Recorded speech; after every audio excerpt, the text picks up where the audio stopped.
बेकद्रों के हाथ अगर चाँद भी लग जाए तो लोग उसे भी ग्रहण लगा देते हैं।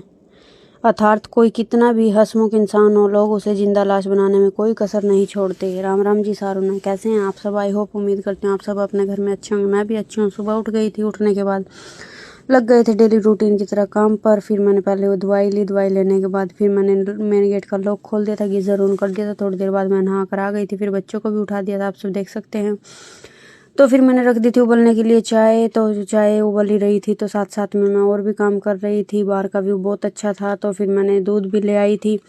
दूध लाने के बाद आप सब देख सकते हैं दूध को भी उबलने के लिए रख दिया था साइड में। तो फिर मैं साथ साथ बना रही थी रोटियां, क्योंकि रोटियां जो जिसको सुबह रोटी खानी होती है तो वो खा लेते हैं। लंच बॉक्स भी जाते हैं बच्चों के। तो मेरी बेटी कर रही थी बिस्तरों को फोल्ड, आप सब देख ही सकते हैं। दोनों मतलब लगभग दो ही बिस्तर होते हैं तो फिर वो फोल्ड कर रही थी। वो फोल्ड करके विशु वाले रूम में रख रही थी। विशु जा रहा था टावल लेकर ऊपर से खाने के लिए, वो टावल लेकर चला गया था। मैं कर रही थी बर्तनों को क्लीन, आप सब देख ही सकते हैं। बर्तन भी ढेर हो जाता है, एक दो तीन राउंड तो हो ही जाते हैं सुबह बर्तनों के। तो फिर मैं बर्तन कर रही थी साफ, तब तक आ गई थी वैन। बच्चों को बोलकर टाटा बाय बाय मैं आ गई थी अंदर।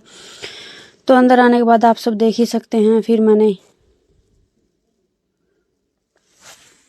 झाड़ू लगाया। आप सब देख ही सकते हैं पूरे घर में झाड़ू लगाने के बाद पिछले बेड़े से लेकर पूरे लास्ट तक बाहर तक मैं झाड़ू देते हुए लाती हूँ। फिर कूड़े वाले पैन में उठाकर उसे फेंक देती हूँ, नहीं तो आजकल हवा चलने लगी है तो वापस आ जाता है कचरा। तो फिर उसको उठाकर साइड वाले प्लाट में डस्टबिन में डाल देते हैं और फिर बाहर झाड़ू लगा देते हैं सीख वाली झाड़ू के साथ। आप सब देख ही सकते हैं। अच्छी तरह झाड़ू लगाने के बाद मैं लग गई थी दूसरे कामों में। आज मुझे बहुत काम था और मेरा बिजी शेड्यूल रहने वाला था। तो फिर मैंने कनक भी साफ़ करनी थी, आप सब देख ही सकते हैं। पूरे घर में झाड़ू करने के बाद ज़्यादातर किचन में ही कचरा होता है, क्योंकि सब्ज़ी वगैरह अगर कटिंग हो तो थोड़ा बहुत इधर उधर हो ही जाता है। आप सब देख सकते हैं रसोई में भी हमारा एक सेटअप लगा हुआ है बैठने का, तो हम वहीं बैठकर बच्चे लगभग खाना खा लेते हैं। मैं सब्ज़ी वगैरह भी चॉपिंग यहीं करती हूँ और चॉपिंग फ्रूट वगैरह भी यहीं काटती हूँ। फिर मैंने सोचा कि और काम करने से पहले मैं किन्नू खा लेती हूँ, थोड़ी एनर्जी आएगी और माइंड भी थोड़ा फ्रेश हो जाएगा। तो फिर किन्नू छीलने के बाद एक किन्नू मैंने छीला।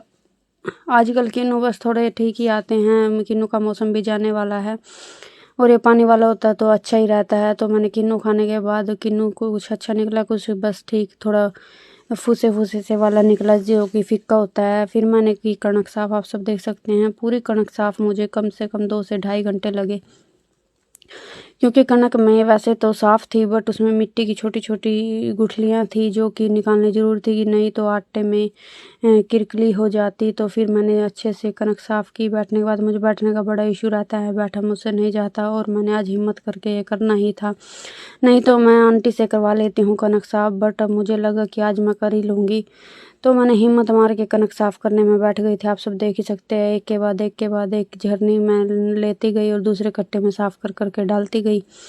और मुझे डस्ट भी बहुत चढ़ती है। आप बताएं मैं क्या करूं, कौन सी कोई एंटीबायोटिक कोई ऐसी मेडिसिन हो, क्योंकि मैं जब भी कनक को फूंक मारती हूँ या साफ़ करती हूँ तो मेरे अंदर जाकर लगती है डस्ट। फिर फ्रूट वाले भैया आ गए थे, वो भी आवाज़ें लगा रहे थे। बीच में मैं उठकर चली गई थी। फिर मैंने फ्रूट लिया, आप सब देख सकते हैं, उसको उसकी पेमेंट की। ये फ्रूट डेली ले तो लेते हैं बट बहुत पैसे जाते हैं, क्या करें, और फ्रूट खाना भी ज़रूरी है। खाएंगे नहीं तो कमाएंगे। आप सभी प्रांति देख सकते हैं, ये वो ट्रेंडिंग में चली हुई है, वो इनकी बहुत डिमांड बढ़ी हुई है, दिन पर दिन सेल होती रहती है। वैसे कमेंट बॉक्स भी आते रहते हैं। तो फिर आप भी बताएं आपको कौन सी प्रांति अच्छी लगी। ट्रेंडिंग में तो फ्लावर वाली है शायद, मुझे तो ये लगता है। बाकी आप सब बताएं कि आपको कौन सी प्रांति पसंद आई। फिर मैंने बनाई चाय, आप सब देख ही सकते हैं।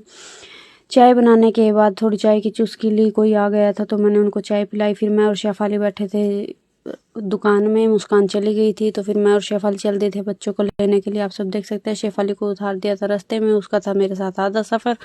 फिर मैं चली गई थी बच्चों को लेने के लिए। आप सब देख ही सकते हैं, बच्चे पढ़ रहे थे, एग्ज़ाम भी नज़दीक आने वाले हैं, बच्चों को भी बड़ा प्रेशर है। तो फिर मैं बच्चों को लेकर आ ही रही थी, आप सब देख ही सकते हैं।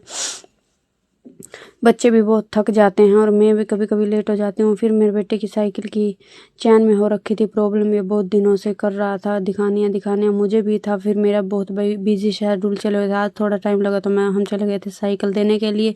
उसको देकर आ गए थे कि भैया कल दे देना। आजकल बच्चों के देखो टॉय कैसे कैसे चले हुए हैं, कोई बाइक कोई गाड़ी। हमारे टाइम में बस एक साइकिल होती थी, वो भी एटलस की, घर आने के बाद की मैंने सब्जी चॉप आप सब देख सकते हैं। फिर मैंने कढ़ाई रख दी थी छोंकने के लिए।